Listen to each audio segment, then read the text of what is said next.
قطعک، جو تم سے تعلق توڑتا ہے کسی وجہ سے نہیں توڑتا، کوئی بات نہیں ہے، کوئی بات نہیں ہے، لیکن تم اسے اللہ کی رضا کے لیے تعلق جوڑو کہ نہیں میں نے تم سے بولنا ہے، میں نے تم سے تعلق نہیں توڑنا۔ یہ میرے نبی کے اخلاق ہیں۔ فرمایا کہ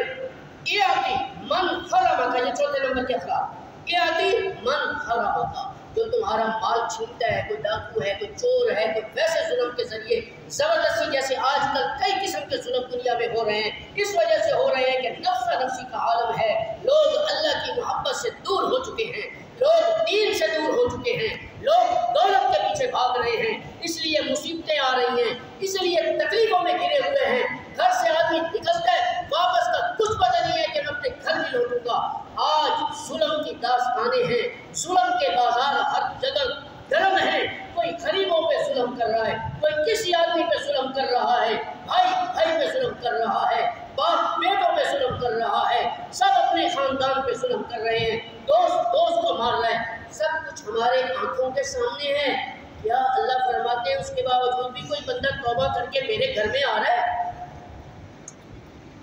یہ دنیا میں بھی جب آ رہی ہے، اسے پھر بھی نہیں پتا کہ اللہ کون ہے، یہ پھر بھی شرک کی طرف جا رہے، یہ پھر بھی بدعت کی طرف جا رہے ہیں، یہ پھر بھی جو ہے وہ نافرمانی کی طرف جا رہے ہیں، اور آسمان کی بلندی پہ بیٹھ کے، اللہ عرش پہ بیٹھ کے، یہاں زمین پہ چلنے والوں کو ایک ہی اعلان سنا رہا ہے، یبن آدم، اے آدم کی اولاد،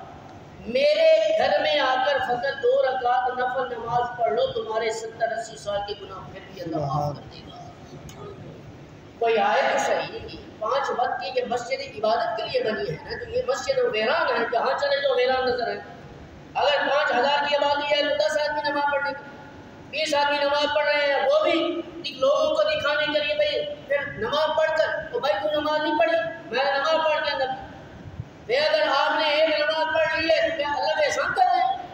کوئی عبادت کی ہے تو اللہ کی رضا کے لیے کر رہے ہیں، لوگوں کو دکھانے کے لیے کر رہے ہیں۔ اللہ کی رضا ہو، اس میں تقویٰ ہو، خوف ہو۔ حضرت سفیان ثوری رحمۃ اللہ علیہ کا آخری واقعہ بیان کرتا ہوں، فرمایا کہ ایک شخص کو بلایا اپنے مرید کو، فرمایا ادھر آؤ، وہ پانی کا لوٹا بھر کر میرے پاس آؤ۔ یہ توجہ کے ساتھ سنو، پانی کا لوٹا بھر کے آئے، فرمایا کہ میں نے کیا دیکھا؟ حضرت سفیان ثوری رحمۃ اللہ علیہ نے اپنے دائیں ہاتھ سے اس لوٹے کو پکڑا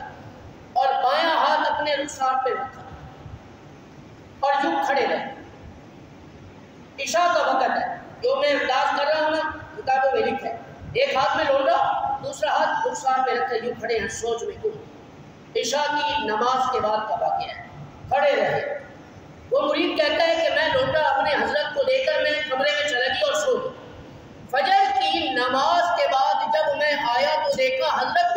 اسی طرح کھڑے ہیں کہ رخسار پر ہاتھ ہے اور لوٹا ہاتھ پہ۔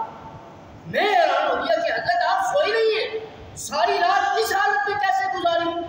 فرمایا ہاں، میرا دل تو تھا کہ میں آدھی رات کے وقت مصلی پہ کھڑے ہو کے اللہ کی عبادت کرتا، لیکن میرے دل میں ایک سوچ آ گئی کہ مرنے کے بعد سفیان ثوری کے ساتھ اللہ قبر میں کیا کرے۔ بات تو دیکھو نا، سفیان ثوری جو تابعین میں سے تھے، جنہوں نے صحابہ کو دیکھا تھا، وقت کے نیک ولی ابدال، کہ جس کے حدیث کے سبق میں پرندے جو ہے وہ بیٹھا کرتے تھے، پرندے رسول اللہ صلی اللہ علیہ وسلم کی حدیثیں سنا کرتے تھے، ان کے تقوی کو دیکھ کر جو ہے وہ جنگل کے پرندے آ کر پوچھا گیا ہے، ان کے بارے میں آتا ہے کس درخت کے پاس ٹیک لگا کر رسول اللہ صلی اللہ علیہ وسلم کی حدیث میں کرتے تھے، انسان تو انسانوں کا مجمع ہوتا تھا، اور آسمان کی فضا پہ اڑنے والے پرندے بھی ان کی مجلس میں آ کر رسول اللہ صلی اللہ علیہ وسلم کی حدیثیں سنا۔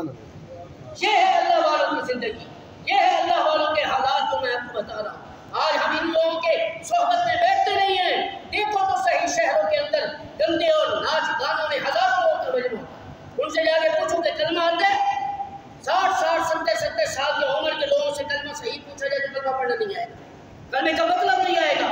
کلمے کا ترجمہ نہیں آئے گا، اس امت کو مرنے کے بعد بتاؤ قبر میں کیا ہوگا۔ اور وہ اللہ کے بندے ہیں اور اسی سوچ میں کھڑے ہیں کہ مرنے کے بعد سفیان ثوری کا قبر میں کیا ہوگا،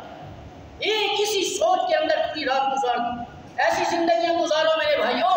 ایسا ڈر اور خوف جس شخص کے دل میں آ جائے خدا کی قسم اسے اللہ کی محبت بھی مل جائے گی، محمد رسول اللہ صلی اللہ علیہ وسلم کی محبت۔ سبحان اللہ۔ میری دعا ہے اللہ رب العزت ہمیں ان ساری باتوں کو سمجھنے کے ساتھ ساتھ اس پر مجھے بھی اور آپ کو عمل کرنے کی توفیق عطا فرمائے۔ وآخر دعوانا الحمدللہ رب العالمین۔